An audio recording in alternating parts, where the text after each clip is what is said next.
We love to feast, but we hate to fast. But like solitude, fasting is intentionally detaching ourselves from food in order to find greater connection, greater satisfaction in Jesus. Jesus says here in Matthew 6, first he assumes fasting, but then he warns about not going about it the wrong way. Then he says there is a reward to be found in fasting. He doesn't tell us what the reward is. He's not explicit about it. He doesn't tell us when the reward comes, but he does promise there is reward for those who fast. There's a reward here for those who fast. On the other side of fasting, you can expect a gift.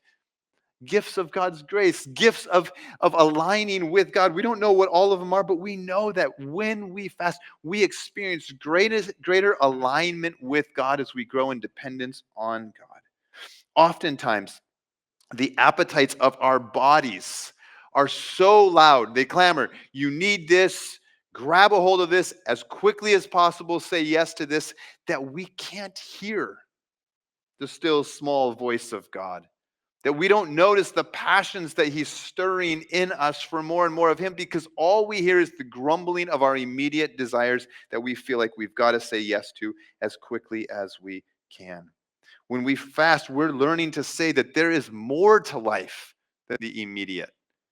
We're learning to say that our desires do not rule us. We are not just like animals. We don't just go around based off of our instincts.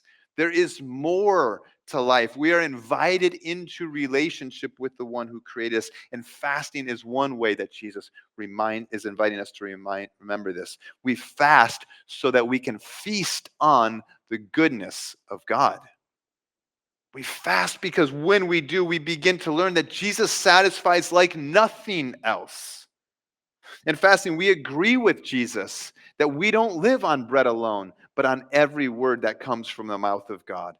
We have our appetite stirred to say, God, your word, your truth, your promises, those satisfy like nothing else. And man, here I am foolishly substituting, foolishly filling myself with things that don't satisfy nearly as much as you do.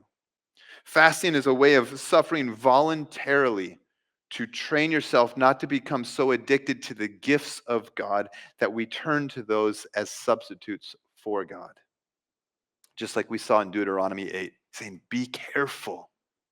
The gifts can sometimes distract you from the giver.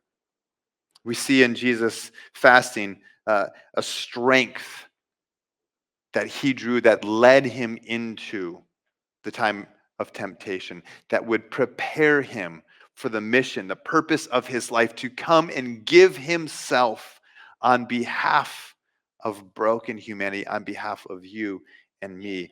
There's a strength in fasting that we see in Jesus.